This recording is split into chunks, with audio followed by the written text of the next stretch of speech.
Welcome to day 4 with the Classic Roundup. Once again, another solid morning with the start of our pre-works here at Tamworth. Joining us today, Rob Teague, General Manager of Elliston Pastoral Company. Yep, how you doing? Good. And Darren, when he's naughty or it's frog to everyone else, Darren Smith from Nutrien Goondiwindi. Welcome. Yes. Thank you. First of all, we'd like to recap the challenge final last night.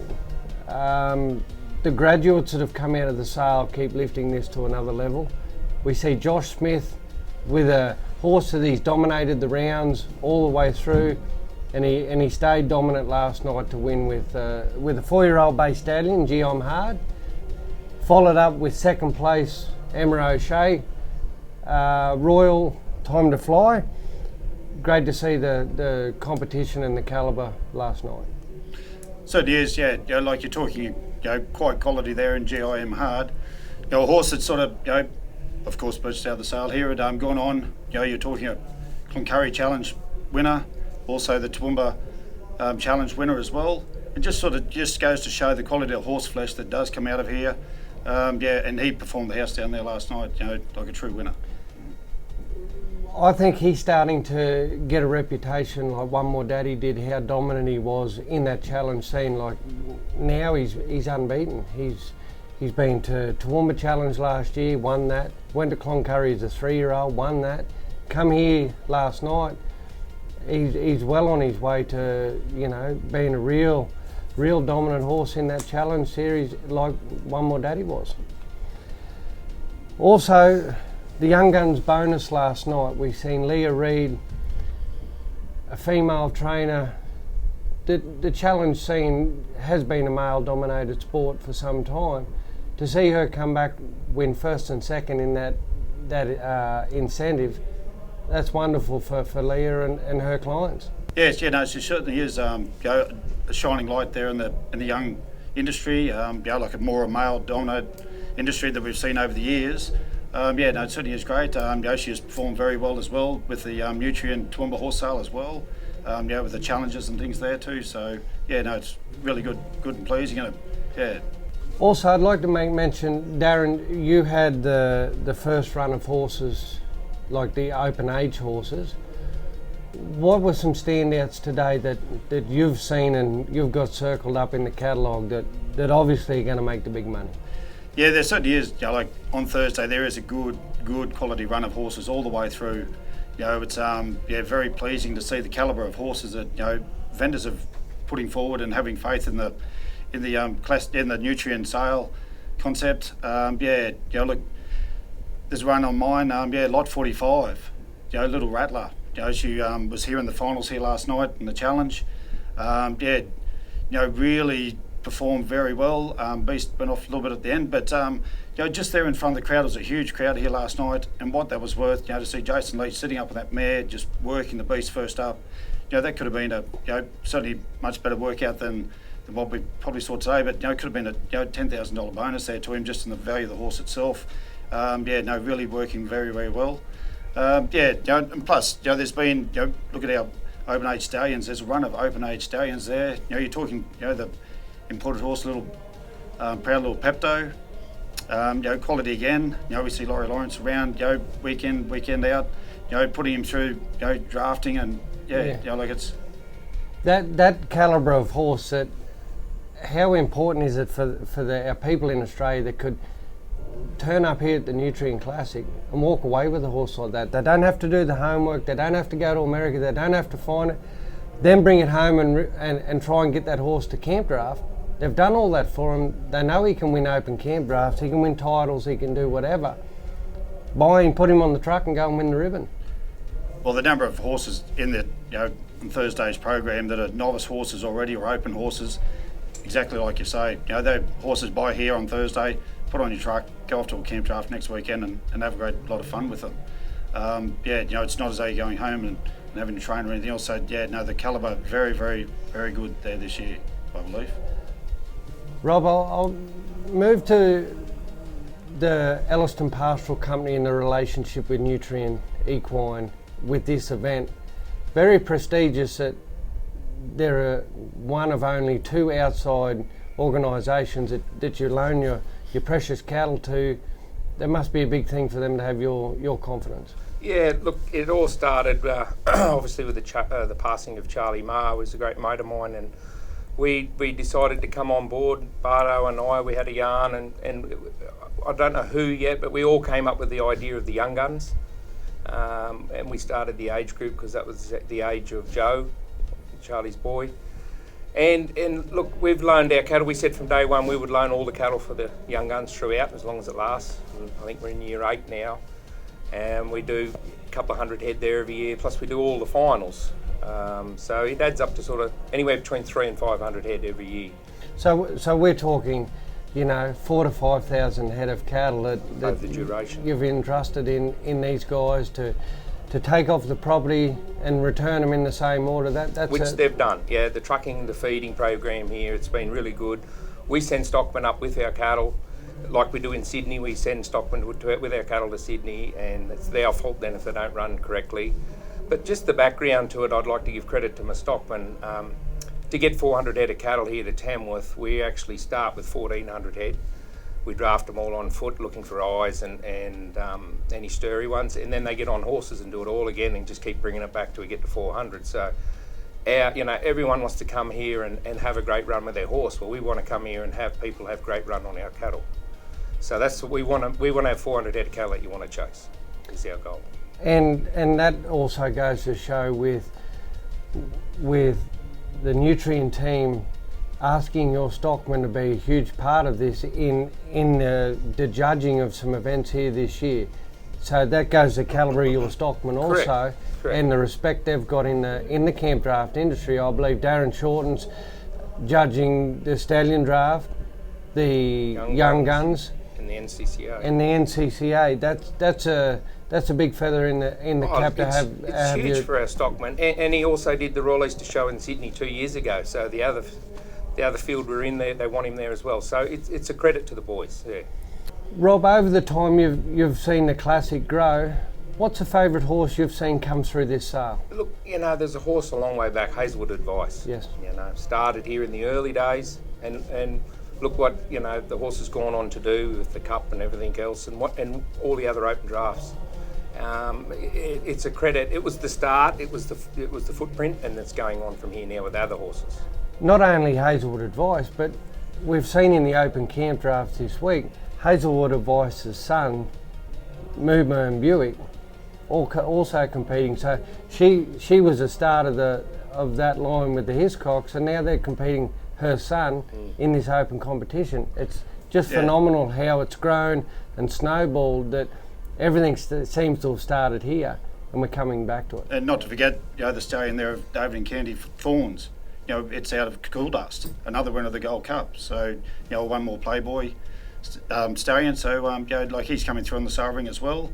And of course, in that same run there, your Metallic Storm as well. So, when we talk about Metallic Storm and the stallion of Dave and Candy's, Cool Dust won the Gold Cup.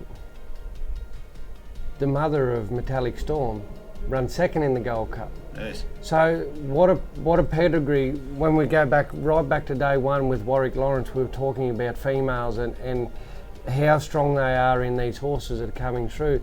And Cody Law last night was saying that these horses rarely come on the market, but the nutrient team seem to bring it out in these people to come and offer their A-grade crop for other people to enjoy. Darren, was there any other standouts you've seen today? It certainly, there certainly was. There was a few other mares. I've just made sort of a couple of notes on a few of them. Of course, there was a tradition order there, lot 68. So going back to your Australian stock horse, type horse. That's Adam and Alison Sadler's horse. Yes. I thought she performed very, very well here, coming through the pre-works here this morning. It's sort of just been a sort of couple others that, that you sort of notice it, and you were talking there before, about the people bringing their good horses to the sale. Like Bill and Amelia Servants, 2 good mares, like mares that you normally would never ever thought that you get a go at. Like 113 and 173. So that's what the calibre of the sale has built up and done. So it's bringing these horses out of the woodwork that normally you would never, like you say, you would never ever thought that you'd have a chance to purchase and take home, and still young mares that you're still going to have a lot of fun with, take home, compete on, and then still have them for the breeding program afterwards as well. Rob, getting back to our finals that start tonight, Yep. what sort of cattle are we expecting to see? Look, we hope the steers tonight. We've pulled them out of about 450, and they're all British bred steers. They won't be as big as years gone by, but we've had to hold back sales, especially for tonight. Like, these steers probably would have been gone now, but we've made the commitment, and we do it every year. So we've held back the sales, and these steers will go round. I'm sure they'll go well. Not quite as big, so maybe some of the competitors will like that because they're not as strong. But I just hope we get up there. It's all about, to me, it's all about how many gates. Yes. With the boys, that's all we talk about at home, is how many gates we can get out of this run. So it'll be very interesting tonight. Wonderful. Another thing I just wouldn't mind, not to forget as well, is we saw the first of the John Brackelmans come through today. First one to hit $1 million, selling horses here. So we saw Wicked Duck come through there today too. So, Tim Duggan, worked very, very well, and what he's done with that mare, it's phenomenal, and also an open camp draft mare too. So she's gone out of the cutting program, come back into camp draft program, and so I think there is a lot of quality, a lot of close your eyes and go your hardest there on Thursday. Last night, Pete Comiskey was saying that we are going to see six-figure sums with these horses. From the pre-works this morning, I don't doubt that. Yes. So tonight we run into round 2 of the Pride's NCCA rider title. Round 1 of the Dalgety Stallion Shootout. The Dash for Cash, the gelding incentive from Pep up at the bar. We've got the Charlie Marr Memorial Final, which also, tell us a little about the trophy and the horse that's on there with the brand. Yeah, it's sort of come out. We got Jay Darley to do the actual sculpture for it. It's I'm pretty the mare is what Joe rode the first year, and the reason the age group was set there is because that was the age of Joe, because we wanted Joe to compete in the first one, and the mother, Charlie, actually used to drive a buckskin mare. Charlie drafted, not the mother. So there's a connection there with the horse, the brand. It's all there, and the Z bar on the bullock looks really good as well. Yeah, great. Then we go into the Martin Stock Haulage Open Camp Draft, where we've seen Zane Haberman from Northern Australia taking the lead at the moment, 181. Back to Troy Palmer, back in the south with a 180. That's going to be another final with those competitors with your cattle. We're going to see some big rounds. Yeah, hopefully it's wide open. Yes. Yeah, that's what we're hoping for. And not to mention, horse Troy Palmer sitting on is a product of the sale ring here as well. So graduate out of the sale. Yes. Yeah. So once again, it's the sale just keeps regenerating its own wave. Yes. That Des Burns, 2 mares we've seen last night in the final of the challenge. Yes. They're up for sale and make way for, so he can buy younger horses to stay within the concept. Yes. Frog, while I was sitting down there in the ring, a horse that caught my eye was lot 160. Nathan Sheehan had a fully trained snafflebit cutting mare that won the NCHA Snafflebit Futurity, then backed it up with winning the Snafflebit Futurity at Toowoomba. How did that horse look to you down there today? I thought, nice, easy mare. Had a couple of ticks in my book for her. She just sort of did it freely and easily, loose rein, that type of thing, no pressure. Just one that I think that, probably if people aren't careful, you want to be onto her because she could just slide underneath the radar, and just one that really, really sort of stood out. Lot 160 worth an inspection. So Rob, a fellow local of the Hunter, who I had the pleasure of catching up with earlier in the week, Linda McCallum, with her horse Metallic Storm.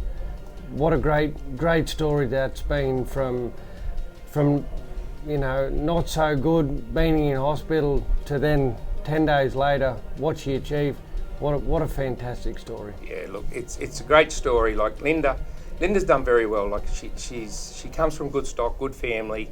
She's a Watson by maiden name, and just a great horse trainer. What she's grown into. She's had children. She's come through what she did at the futurity, and now what she's doing. Here with this horse. Like it's a credit to her, and I congratulate her on her determination to keep going. Because if anyone has those hardships and get diagnosed with something, and I don't want to go back to it, but she said that the problem she had that week, and to then be discharged from hospital and go, you know what, I'm going to pay my entries for the Open Futurity. Yep. Unheard of. Yeah, but how good for Jim too, her husband. Like he's obviously done a lot of work behind the scenes that no one's seen. So Jim, the kids, everyone's put in behind her, so congratulations to them too.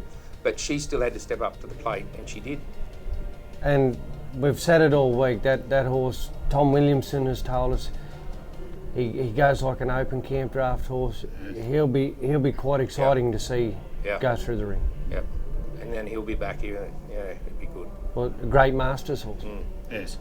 Yes, well, Butto just mentioned here the other day too, though, that his son, they ended up buying a little grey pony there for his son off the McCallum family, and said, great people to deal with, not a problem whatsoever, stand by their word, and like if you're really looking for great people to purchase a horse from, certainly don't miss out on him. There'd be more risk in buying that grey pony for your 7-year-old child than there would be buying Metallic Storm. So if they're going to tell you the truth about that, to keep your child's safety, yes. Whatever they're saying about Metallic Storm, it's 100%. Yes.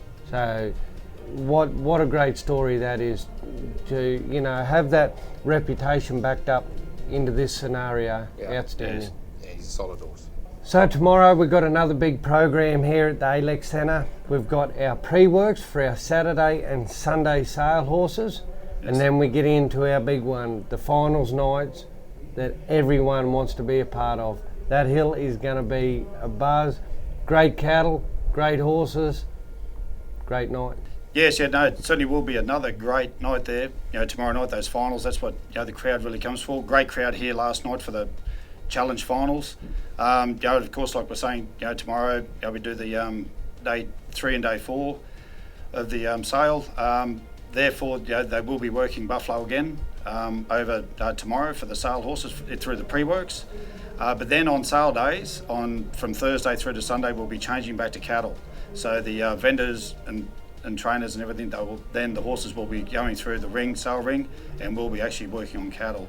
The Buffalo have certainly done the job for us here. There's no doubt about that. In a dry time, shortage of stock around that we all know about, how hard and how gracious it is for vendors like Rob to loan cattle and still allow it, in drought conditions, fire conditions, that type of thing. So I think, the Buffalo has certainly really done the job for us here over the pre-works period, but now we'll step in and get amongst a few cattle and really see what these horses can do, and we know what they can do, and But not only that, Frog, the nutrient team need to be highly commended on what they've now found 700 extra head of cattle quickly on the hop. Yes. They've gone from 88 and up in the young guns now to 87 and up to try and give more people that exposure to be in a final. Now they've just gone and secured 600 head so people can sell their horses. Vendors should be over the moon with what they're going to help them sell their animal. Phenomenal. Yeah, it certainly is. And that's the commitment that Nutrien show into it. Certainly led by Mark Barton and Joel Fleming, and that they were instigators to grab the cattle there for us as quick as what they could, and very, very fortunate too, and very lucky and gracious of the vendors with the cattle as well. So that just goes to show the commitment in to make this sale the premier sale of what it is, and so we always want to do the right thing by the vendors and buyers too, of course. Frog and Rob, thank you very much for spending time and the recap on day 4. Thank you. Thanks, Brett. Thank you. Thanks everyone. We'll be catching up tomorrow for the recap of day 5 right here from Nutrien Equine Tamworth.